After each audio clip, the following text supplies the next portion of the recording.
Boa tarde, pessoal. Tudo bem aí com vocês? Espero que vocês tenham tido um final de semana maravilhoso. Vamos começar agora mais uma semana de aulas online, né? Vamos prosseguir aí com a nossa matéria. E hoje nós teremos aula de português. Quero que vocês prestem bastante atenção, porque a aula de hoje vai estar lá na prova, tá bom? Então, muita atenção aí. Vamos lá?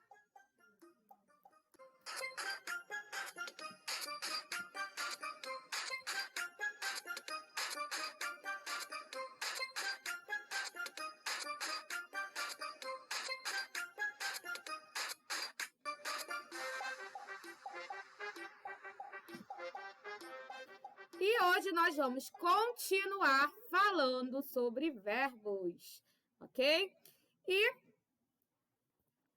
vamos rever aí que nós estudamos os modos verbais, né? Que são os modos indicativo, subjuntivo e imperativo. Então, nós estamos estudando, né, a conjugação dos verbos no modo indicativo.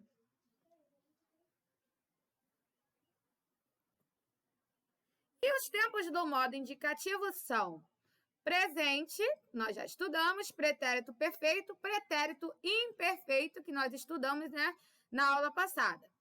Vamos estudar mais para frente, né, que existe também o pretérito mais que perfeito. E hoje nós vamos estudar o futuro do presente e o futuro do pretérito. Então, você já estudou, né? Nós já estudamos que o verbo no tempo futuro, ele indica algo que ainda vai ocorrer.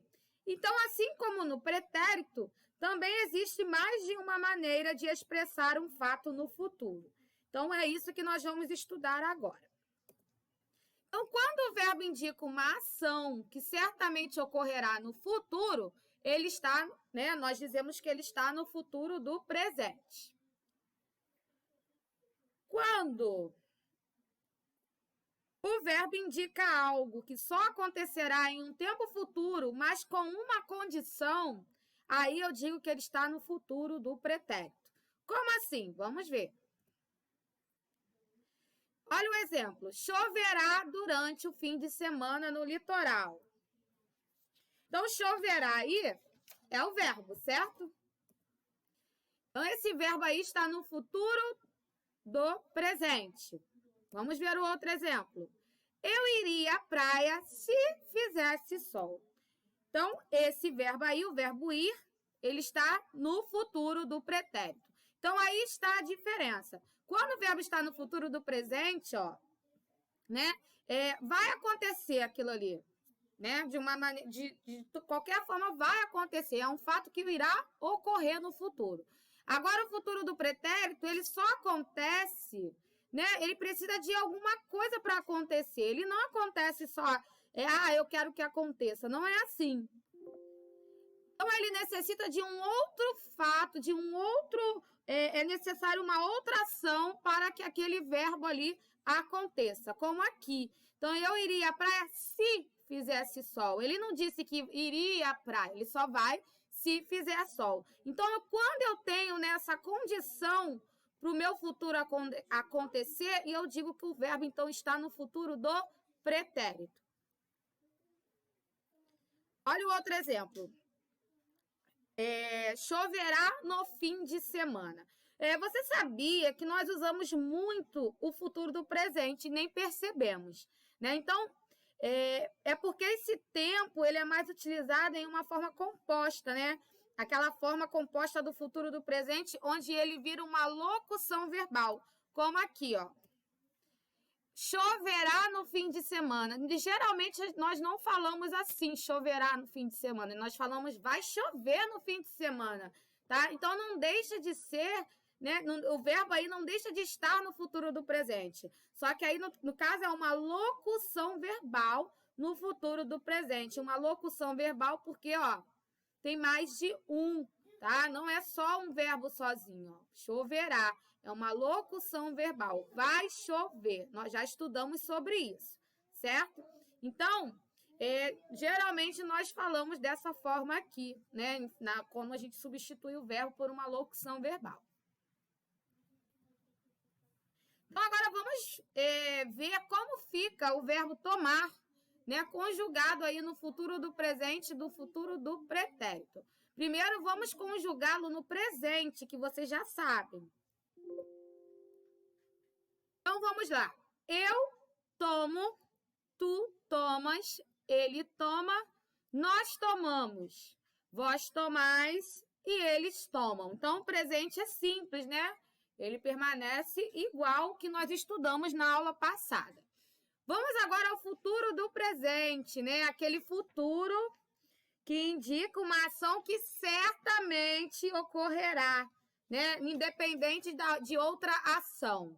Então, eu tomarei, tu tomarás, ele tomará, nós tomaremos, vós tomareis e eles tomarão. Olha aqui, ó, reparem que tomarão com a otil, ok? Porque está representando aqui o futuro. Se eu colocar a e m, está se referindo ao passado, não ao futuro, ok? Então, agora vamos conjugar o futuro do pretérito, né? Que é aquele... quando o verbo indica algo que aconteceria apenas com uma condição, né? Precisa de uma outra ação para que aquele futuro aconteça. Então, eu tomaria, tu tomarias, ele tomaria, nós tomaríamos, vós tomarias e eles tomariam, ok? Vamos ver agora outros exemplos. Eu ando de bicicleta. Qual é o verbo aí? É o verbo andar, né?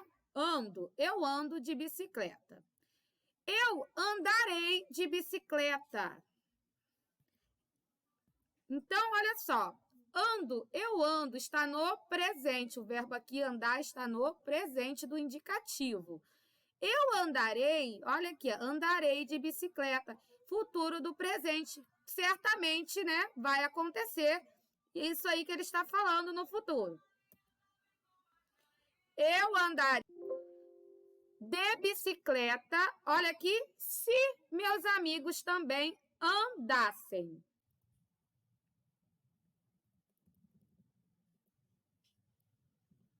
Então, aqui o verbo ele está no futuro do pretérito. Por quê? Porque para acontecer isso que ele está falando, ele vai precisar de uma outra ação. Então, tem esse se. Eu andaria de bicicleta se meus amigos também andassem. Então, ele precisa de uma outra ação para acontecer. Então, por isso, esse verbo está no futuro do pretérito, ok? Todo mundo aí está entendendo a diferença do verbo no futuro do presente e no futuro do pretérito? Tenho certeza que sim. Então, vamos lá.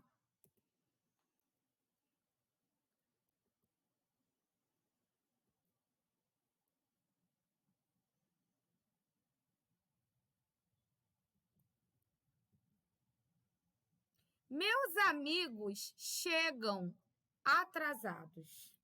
O verbo chegar, né? Meus amigos chegam atrasados. Está no presente. Agora, ó. Meus amigos chegarão atrasados. Olha aqui que a tia falou, ó. Chegarão com a otil. Se eu colocar isso aqui com AM no final, não é futuro, é passado. Então, chegarão com a otil está no futuro, ok? Futuro, a otil no final. Então, meus amigos chegarão atrasados. Então, ele tem certeza que os amigos dele chegarão atrasados. É uma coisa certa de acontecer. Por isso, o verbo está no futuro do presente. Olha a diferença. Meus amigos chegariam atrasados se o ônibus demorasse. Então, aqui, ele já tem... ele precisa, né? Os amigos dele só vão chegar atrasados se o ônibus demorar. Então, ele precisa de uma condição, de uma outra condição para o que ele está dizendo, para que o que ele esteja dizendo aconteça, ok? Então, meus amigos chegariam atrasados se o ônibus demorasse. Por isso, o verbo está no futuro do pretérito, ok? Então, pessoal, quem tiver alguma dúvida sobre isso, pergunta para a tia, mas eu acho que ficou bem explicadinho, certo? Em produção textual, Hoje o texto que vocês irão conhecer, que irão responder aí no caderno, no livro de vocês, ele fala sobre regras de jogos e brincadeiras, né? Então, são textos que orientam, né, o leitor passo a passo a realizar um jogo ou uma brincadeira. Então, nesses textos podem ser apresentados, né, o objetivo, a origem, os materiais necessários, a quantidade de participantes, as etapas, né, entre outras coisas. Como esse exemplo que a tia colocou aqui, né, sobre o passo a passo desse jogo Trilha do Alfabeto. Então, aqui ele ensina, né, todo o passo a passo de como fazer, de como jogar. E geralmente, às vezes, tem outras informações, como a tia falou, tá bom? Então, esse texto aí, né, é um outro tipo de gênero textual que se chama Regras de Jogos e Brincadeiras, ok? E sobre esse texto, vocês irão fazer as páginas 71 a 74. E português, sobre o futuro do pretérito e futuro do presente, páginas 75 até a 79, tá? Ok, pessoal? Então, espero que vocês tenham gostado da aula de hoje. E vejo vocês amanhã. Tchau, tchau, pessoal. Beijo!